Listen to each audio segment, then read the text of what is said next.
bienvenue tout le monde. Bienvenue à cet événement de court-circuit du mois de décembre. Merci de vous être joints à nous aujourd'hui. L'événement court-circuit, 15 minutes avec Maître Suzanne Pringle. Mon nom est Kate Monfette, je suis directrice relations publiques chez Tesla RP.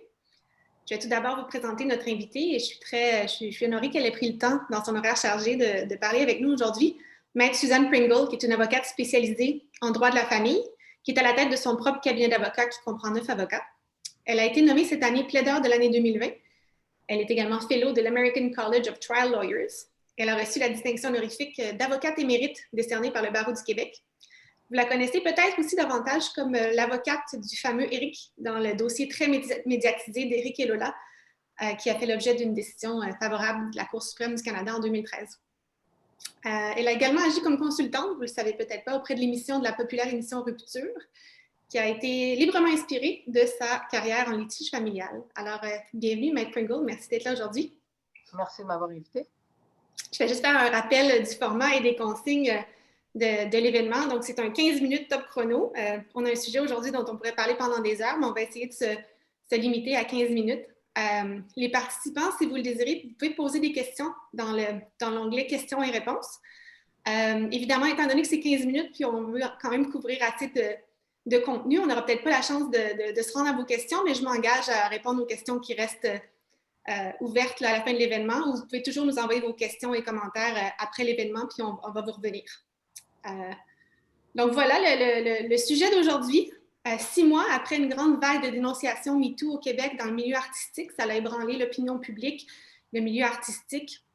Également, ce mois-ci, ce qui rend pertinent notre conversation, le rapport du comité d'experts sur l'accompagnement des victimes d'agressions sexuelles et de violences conjugales a été déposé, qui avait été mandaté par le gouvernement du Québec. Et évidemment, cette semaine, le procès très médiatisé de Gilbert Rozon a encore continué de générer beaucoup de conversations sur le système judiciaire et l'accompagnement dans des cas d'agression sexuelle. Alors, 6 mois plus tard, après cette vague dans le milieu artistique, on en est où dans le discours public, mais aussi quel impact est-ce que ça a eu sur le système judiciaire, de là la pertinence de la présence de Maître Pringle aujourd'hui. Alors, juste pour commencer, pour se faire un petit background, j'aimerais ça vous demander la genèse là, du mouvement MeToo au Canada, ce qui nous a happé en premier, qui a commencé à générer le plus de conversations. On pourrait dire que ça a été les procès là, de Gianni Ghomeshi et de Harvey Weinstein. Je serais curieuse de savoir, lorsque tout ça est arrivé, vous l'avez vécu comment? Ça a été quoi votre analyse et votre perception de tout ça? Bon, ce n'est pas un domaine dans lequel je pratique, mais ça m'intéressait beaucoup de suivre le procès Ghomeshi à l'époque et je l'ai effectivement suivi très, très serré. Et très brièvement, je vous dirais que l'effet que ça a eu sur moi, c'est de me dire, d'une part, on s'attaque à des grosses pointures et j'étais étonnée du délai que ça avait pris, même si je suis dans le domaine, là, pour porter plainte dans ce dossier-là. Puis tout le monde s'interrogeait à l'époque, puis je m'interrogeais encore cette semaine sur les raisons de ces délais-là. Et deuxièmement, du traitement qui est donné aux victimes, aux plaignantes. C'était assez sérieux dans le dossier de Ghomeshi avec l'avocate qu'il avait, Marie-Anne à l'époque. C'était quelque chose. Ensuite, c'était plus du questionnement ou c'était de l'intérêt. Mais Weinstein, quand c'est sorti, et là, on s'est retrouvé avec, écoutez, c'était quand même 87 plaignants, et toute la vague déferlante, on s'attaquait à quelqu'un d'extrêmement puissant dans le milieu qu'on connaît, artistique, du cinéma, etc., aux États-Unis. Et toute la vague qui s'en est suivie, moi, j'ai trouvé ça extrêmement important au niveau de ce que ça a donné comme souffle aux victimes, aux personnes qui ne se plaignaient pas avant. C'était comme très, très, très limité. Et ce qu'on a vu au Québec, puis les gens ne l'ont peut-être pas réalisé, mais j'ai sorti les statistiques juste pour les regarder. En 1 an, on est l'endroit au Canada où il y a eu le plus de plaintes, d'augmentation du niveau de plainte, 61 %. Ah, c'est intéressant. Donc, vraiment, ces vagues-là génèrent vraiment un désir là, de... Et là, c'est comme ça que moi, même comme professionnelle puis comme femme, j'ai réalisé, qu'on s'attaquait maintenant à quelque chose de super important, mais dans tous les milieux. Puis Weinstein, finalement, on a beau dire ce qu'on veut, il est tombé 23 ans de prison, c'est quand même beaucoup. Et on a vu que c'était dans chaque milieu avait son où c'est Weinstein. Le milieu artistique, le milieu de la politique, le milieu des sports, le milieu professionnel, le milieu médical, le milieu des affaires. Ça m'a vraiment touchée par la suite avec toute la vague de dénonciation de l'époque, qui était quand même 2016-2017. Puis ensuite, ça s'est un peu estompé. Mais là, en 2020, ça a été une vague assez particulière, mais surtout de par la nature des dénonciations. C'est-à-dire que là, on avait un déferlement de dénonciations qui étaient faites souvent de façon anonyme. Lorsque les présumés agresseurs étaient nommés, mais les victimes ne se nommaient pas. Donc, c'est une conversation qui était très publique. Et les présumés agresseurs aussi avaient des réponses très publiques et très rapides. Donc, ça a été quoi votre réaction par rapport à cette façon de faire assez inhabituelle de dénonciation d'actes qui peuvent avoir des conséquences graves? Il y a comme une dualité dans tout ça. Pour moi, là, la première chose qu'il faut dire, c'est qu'on peut, quand on voit le traitement donné aux victimes, puis je ne traite pas du rapport tout de suite, là, le traitement donné aux plaignantes, quand on voit tout ce qui a été dit là-dessus, même dans le Devoir, le vendredi dernier, comment, écoutez, l'été dernier, là, la jeune fille qui s'est présentée au poste de police, qui s'est fait poser des questions, on aurait dit qu'on était en 1800. C'est incroyable ce que j'ai entendu, ce que j'ai lu là-dessus dans le Devoir. Mais pour moi, je comprends que les victimes et les plaignantes doivent avoir un endroit que je qualifierais de sécure pour pouvoir dénoncer de façon certaine et d'atteindre un objectif qui est celui que ça soit public immédiatement. Puis les réseaux sociaux ont joué un rôle super important là-dedans et je pense que les institutions ont été à l'écoute, puis on le voit avec le rapport qui est sorti. Ça, je comprends ça, puis ça prenait un endroit, puis ça prend du courage aussi, même si notre nom n'est pas là. Il y a certains noms qui ont été là, on l'a vu avec plusieurs histoires. Mais de l'autre côté, il en demeure pas moins que moi. Moi, je suis avocate. Et de voir des gens être condamnés sans pouvoir se défendre, c'est complètement contre nature pour moi. C'est contre la règle de droit parce qu'il y a quand même la présomption d'innocence. Et souvent, ce qu'on a pu voir, puis je l'ai vu dans certains dossiers, puis je l'ai vu dans ce qu'on a vu dans les médias, ce qu'on a pu voir aussi, c'est que ça ne touche pas quelquefois que la victime, que l'agresseur qui est dénoncé, ça touche son entourage, ça touche la famille, ça touche son entreprise, ça touche beaucoup de monde, de personnes juridiques et de personnes physiques. Et ça, c'est difficile pour l'avocat en moi de l'accepter en soi, d'emblée, sans rien dire. Tu sais, c'est comme, il y a... Ce matin, dans le Devoir, il y a un article qui a été écrit où on disait qu'il y avait un immense décalage entre la règle de droit et ce que la société voudrait comme résultat. Et là, on le voit vraiment de façon très claire dans cette situation-là. Mais que le fait que ce soit anonyme aussi, je comprends aussi que c'est justifié parce qu'on s'ouvre alors que le mécanisme pour atteindre la condamnation de quelqu'un est extrêmement compliqué puis le chemin est très long, aussi on s'ouvre à, comment je dirais ça, on s'ouvre à une possibilité d'une action en diffamation si on donne notre nom. Et c'est pour ça que les gens ne l'ont pas fait en général. Mais vous me racontiez quelque chose d'intéressant par rapport au réflexe de diffamation justement de ces personnes accusées-là qui veulent, parce que là, on parle de la page Facebook là, de dénonciation anonyme. Il y a eu quand même un désir de recours en diffamation, mais la personne qui voulait accuser les administratrices ne peut pas le faire, elle, de façon anonyme. Oui, il y a un jugement qui a été rendu. Écoutez, tous nos jugements et tous les rapports aujourd'hui sont très, très, très chauds.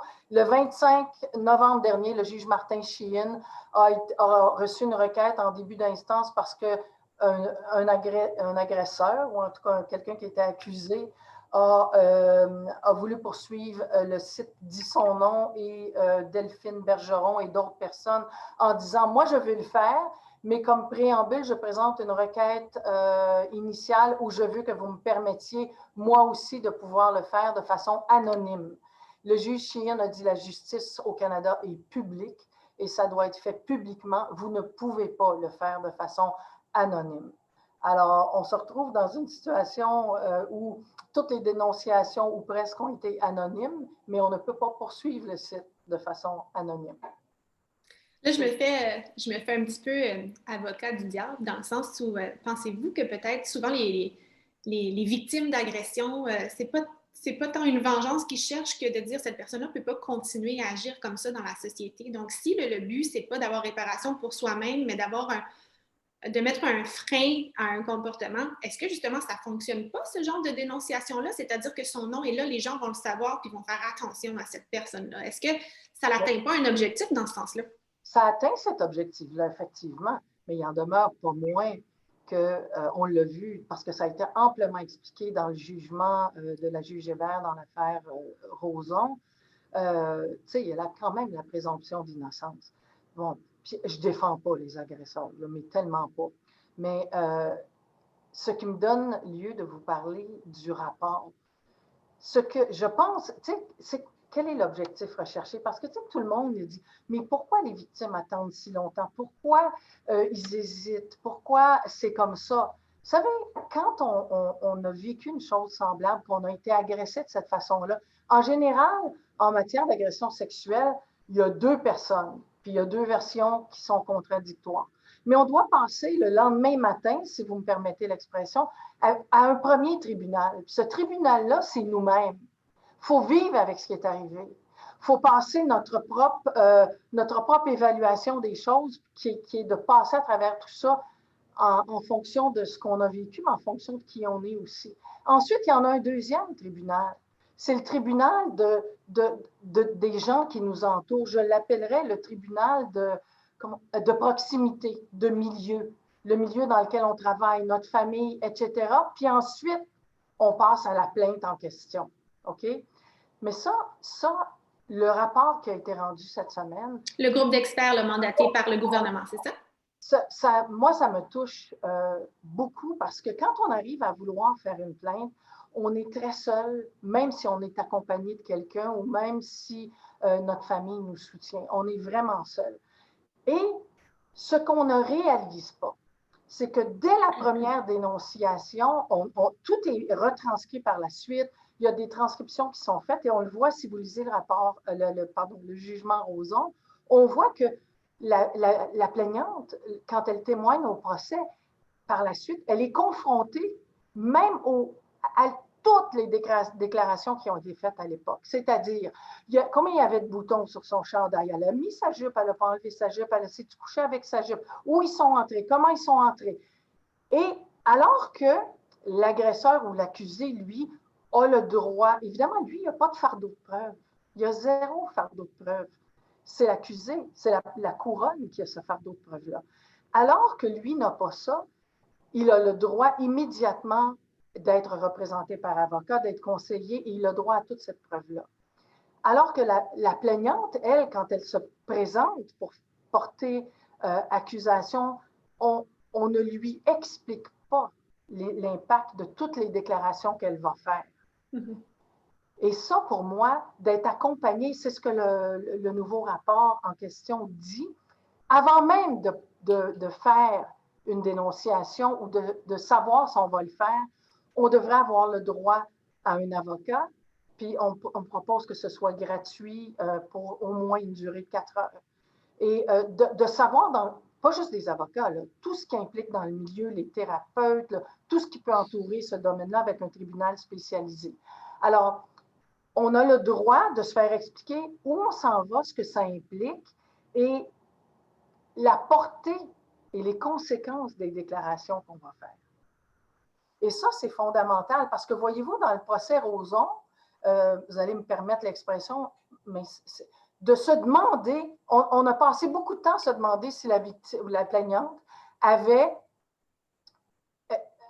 souvenir comment ils ont pénétré dans le domicile, dans le chalet où ils s'en allaient. Il y avait une clé, il n'y avait pas de clé. Ben, êtes-vous sûr qu'il y avait une clé? C'est-tu arrêté, c'est pas arrêté? Toute la question de la pénétration dans un édifice, alors que la vraie question, c'était pas ça.